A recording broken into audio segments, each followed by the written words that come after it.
Bismillahirrahmanirrahim. Assalamualaikum warahmatullahi wabarakatuh.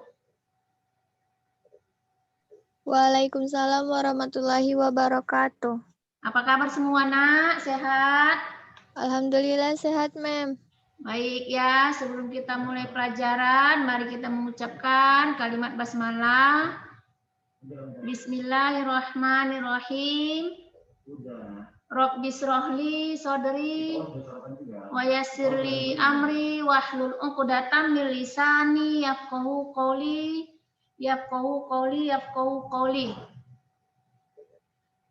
Baik ya, materi kita hari ini masa kejayaan Islam.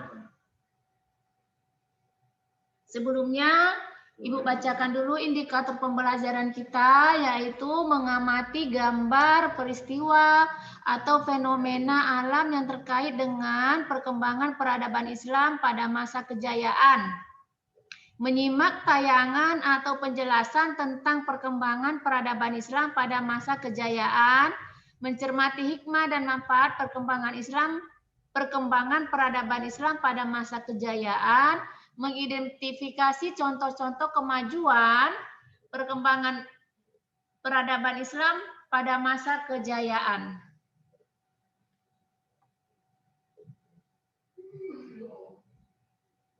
Nah, di sini ada periodisasi sejarah Islam ya.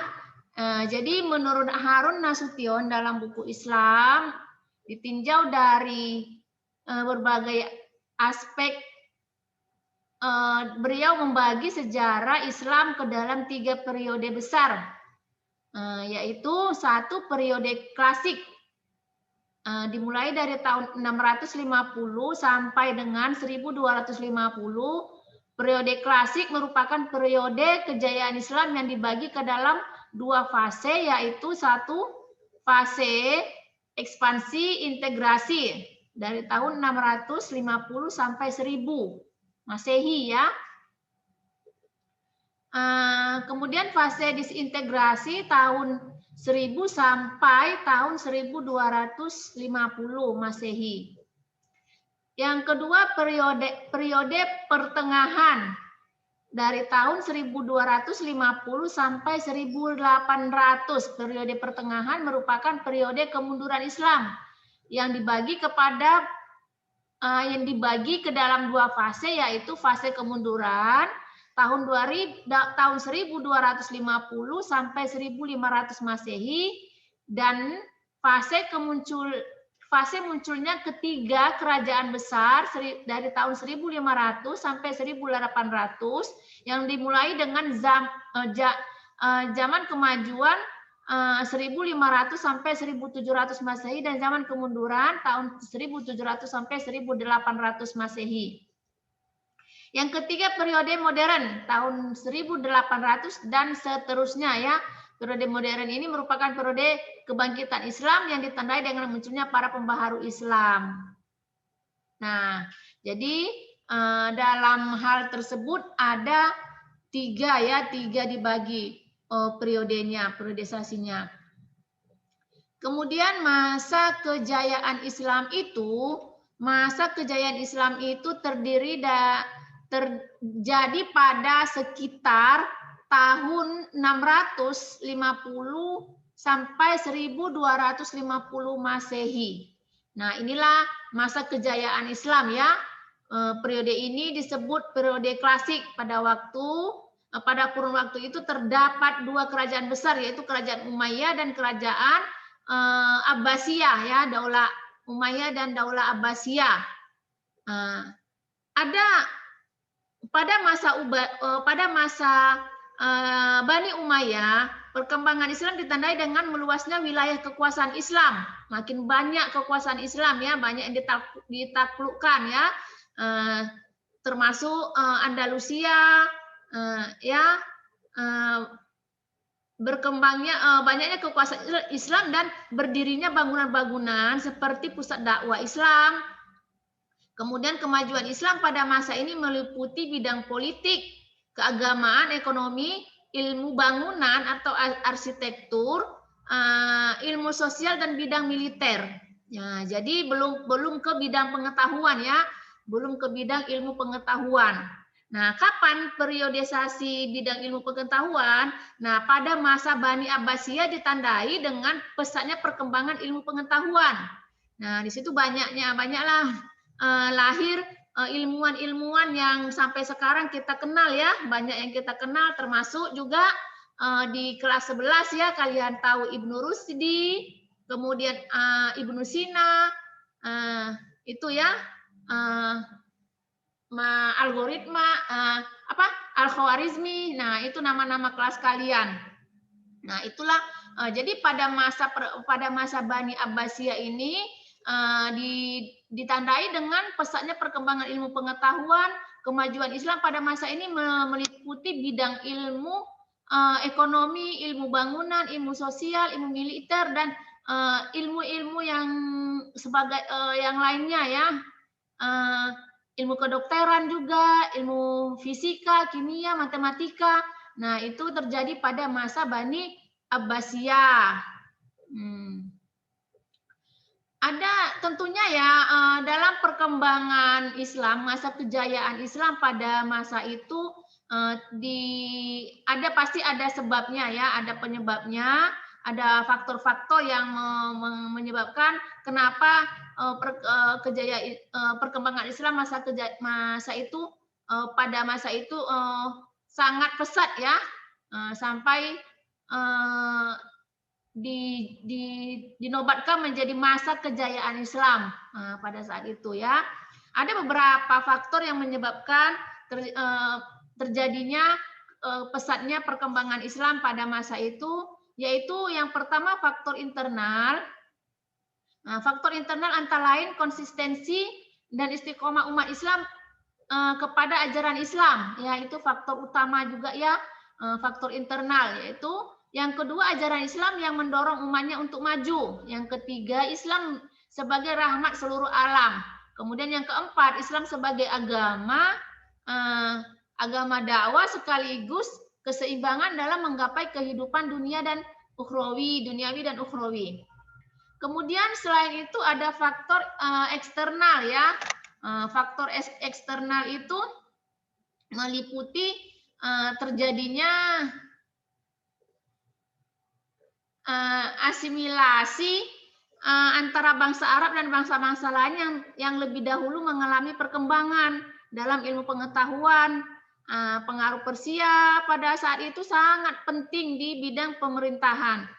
Selain itu, mereka banyak berjasa dalam perkembangan ilmu filsafat ya.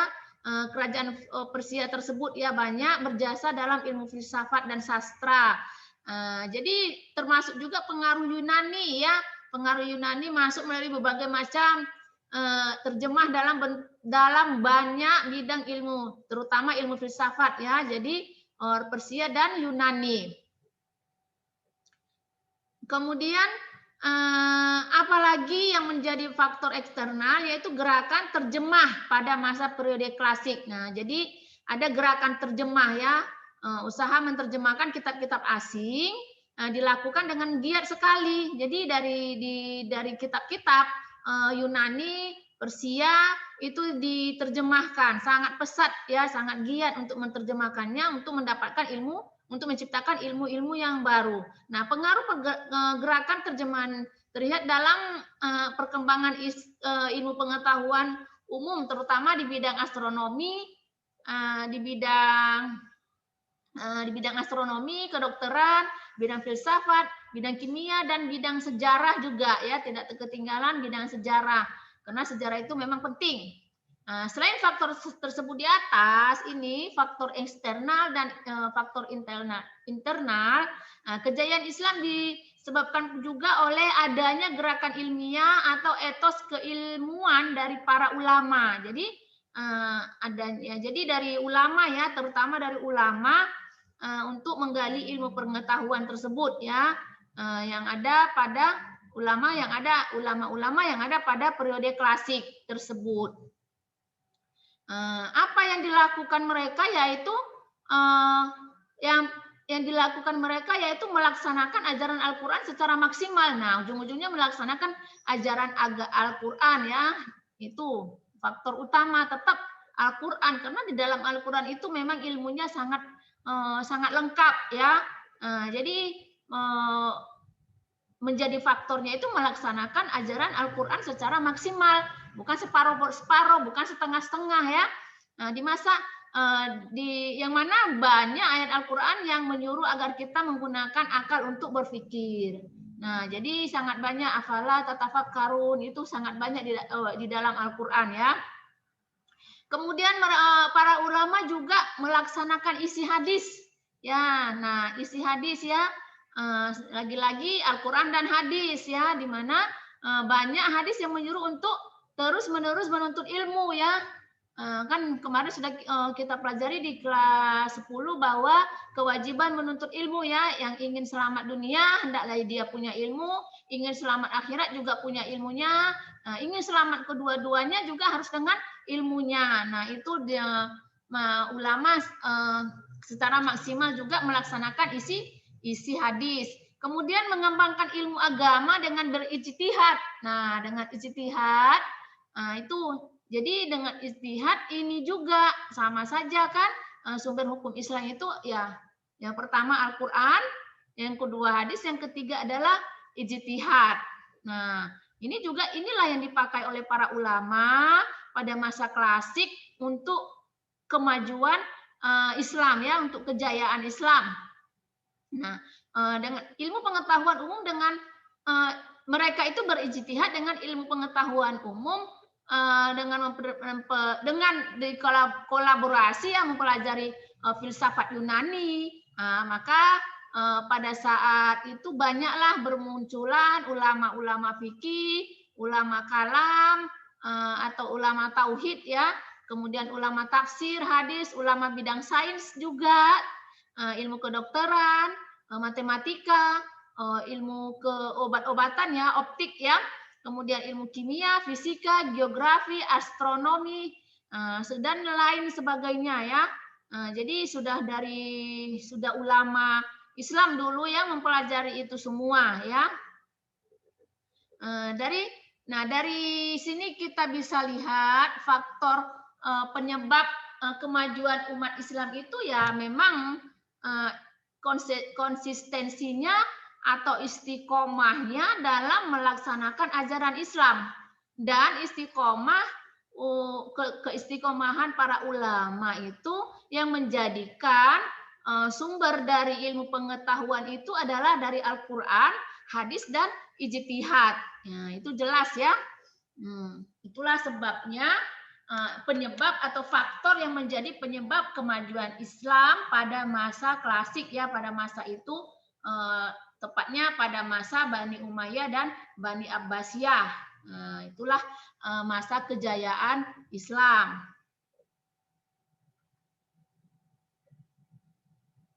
Nah, di dalam pada masa kejayaan Islam tersebut ya, terutama pada masa Bani Abbasiyah, banyak ulama-ulama yang dan juga tokoh-tokoh Islam yang mengembangkan berbagai ilmu pengetahuan, yaitu adanya ilmu filsafat. Ilmu filsafat ini kita kenal dengan Al-Kindi.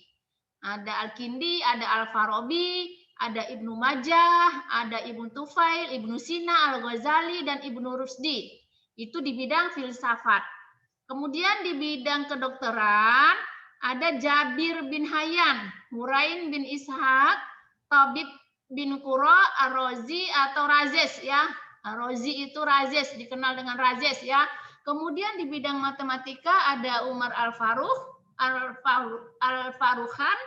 ada Al-Khwarizmi ya, kita kenal dengan ada juga ya penemuannya tentang algoritma ya.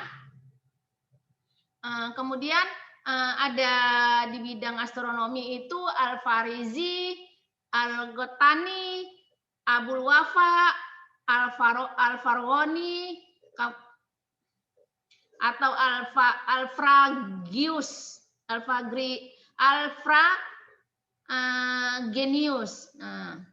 Kemudian di bidang seni ukir, Badar dan Tafif.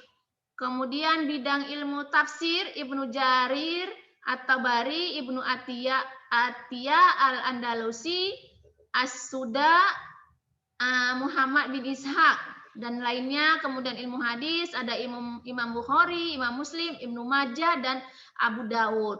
Nah, ini tugas kalian juga dilanjutkan.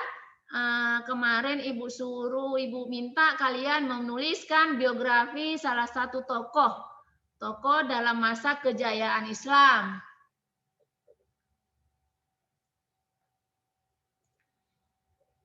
Kemudian masa sejarah peradaban Islam dibagi 3 itu tadi sudah.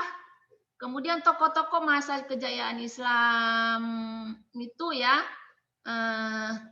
tokoh-tokoh itu sudah kita sebutkan tadi. Ada Ibnu Rushdi ya, ada Ibnu Rushdi, Al-Ghazali, dan Al-Kindi sudah. Ada Al-Farabi, kemudian ada Ibnu Sina, itu ya tokoh-tokoh yang sangat terkenal di dalam pada masa kejayaan Islam. Nah, ini harus kalian pahami dan tahu bagaimana sepak terjangnya ya, bagaimana biografinya para tokoh-tokoh pada masa kejayaan Islam ini. Masing-masing kalian harus baca, kemudian pilihlah salah satu mana yang lebih kalian minati ya, bukan minati ya, seharusnya semua diminati. Mana yang lebih menarik menurut kalian, silahkan dikumpul, Ibu tunggu ya tugasnya. Nah, apa hikmah,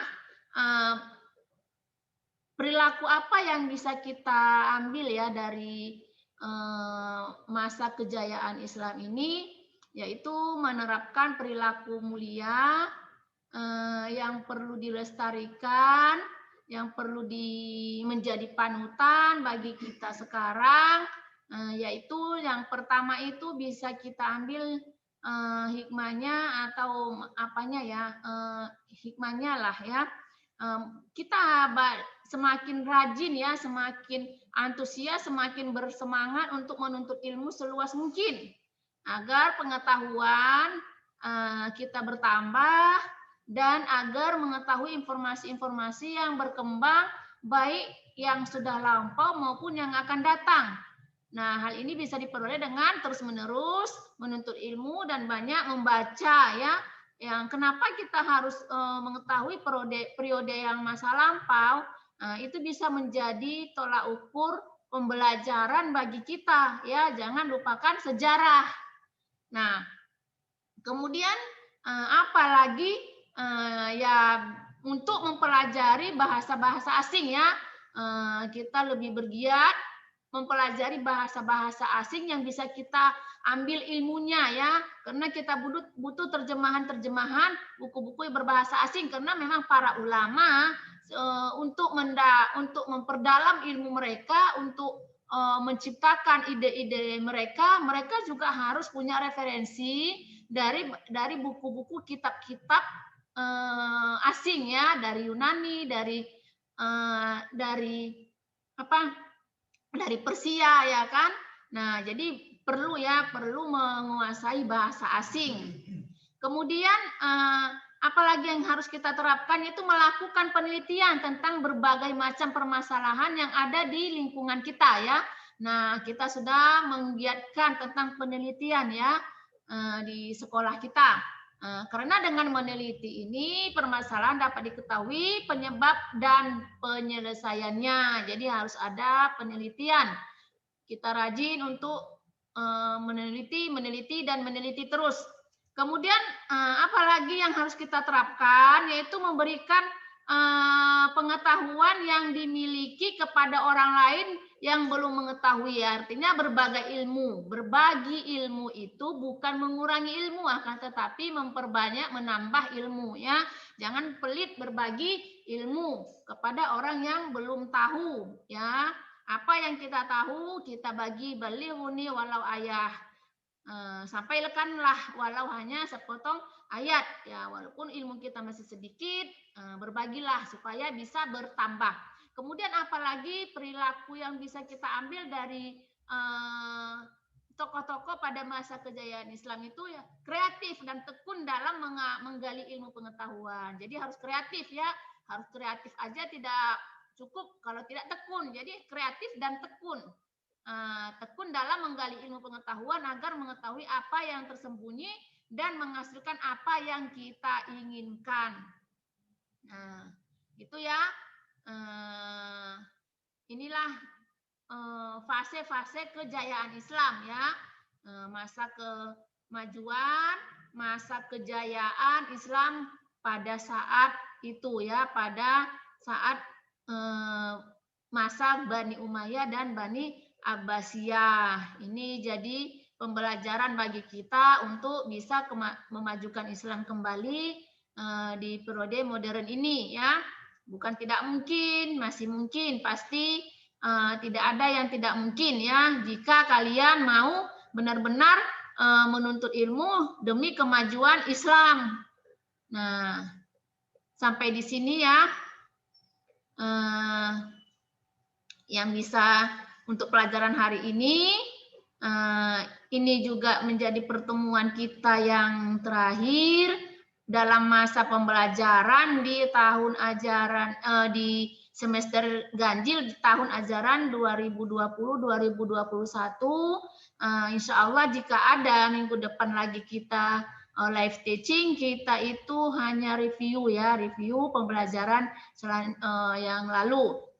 Kemudian Ibu harap kalian itu mengumpulkan semua tugas-tugas kalian via WA group ya, via WA group PAI masing-masing.